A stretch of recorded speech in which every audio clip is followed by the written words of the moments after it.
telah berubah. Bukan perlahan seperti dulu, tapi secepat kedipan mata.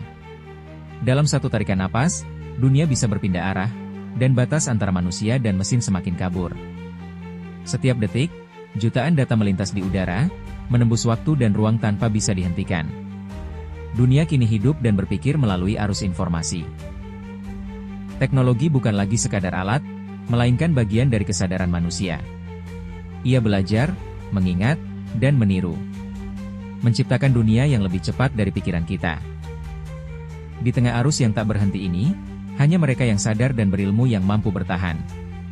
Pengetahuan bukan hanya kekuatan, tapi pertahanan terakhir manusia. Segalanya dimulai dari tangan manusia. Dari mesin pertama yang diciptakan, hingga kecerdasan buatan yang kini belajar sendiri. Teknologi bukan lagi alat bantu, tapi perpanjangan dari pikiran manusia. Setiap inovasi adalah pantulan dari kesadaran. Mesin belajar memahami emosi, mengenali wajah, membaca keputusan, dan perlahan menjadi bagian dari kehidupan itu sendiri. Tapi di balik kemajuan itu, muncul pertanyaan besar, siapa yang sebenarnya mengendalikan perubahan manusia, atau teknologi yang ia ciptakan? Dunia kini bergerak dengan kecepatan yang menakutkan. Informasi datang tanpa henti, menembus waktu dan jarak dalam sekejap. Di tengah arus itu, kebenaran perlahan mulai tenggelam. Kita hidup dalam lautan informasi tanpa arah.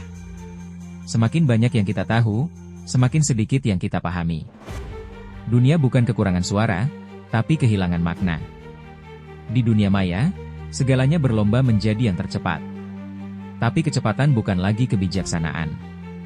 Ketika semua berbicara, siapa yang masih mau mendengarkan?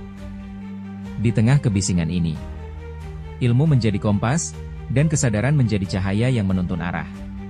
Karena berpikir adalah bentuk keberanian di era informasi cepat. Dulu, bangsa dipertahankan dengan senjata. Tapi hari ini, pertahanan itu berubah bentuk. Musuh tidak lagi datang dengan peluru, tapi dengan data dan disinformasi. Di dunia maya, serangan bisa datang tanpa suara, tapi ilmu memberi kita kekuatan untuk melihat, menganalisa dan memahami sebelum semuanya hancur. Ilmu bukan hanya tentang tahu, tapi tentang memahami dan menjaga. Ia adalah senjata tanpa peluru, dan cahaya di tengah gelapnya kebodohan. Pertahanan sejati bukan di tembok, tapi di pikiran yang sadar, dan hati yang berilmu. Ilmu adalah pertahanan terakhir manusia. Ini bukan sekadar pendidikan, ini adalah kesadaran, sebuah gerakan untuk membuka mata bangsa bahwa pengetahuan adalah pertahanan terbesar manusia. Gerakan ini lahir dari keinginan untuk menjaga bangsa, agar teknologi tidak memakan moral, dan kemajuan tidak menghapus jati diri. Ilmu pengetahuan adalah pergerakan moral dan teknologi, untuk membangun generasi sadar, berpikir jernih, dan berilmu tinggi. Karena pengetahuan adalah pertahanan bangsa, dan kesadaran adalah jiwa yang menjaganya. Kami adalah ilmu pengetahuan, gerakan untuk menjaga kebenaran melalui ilmu.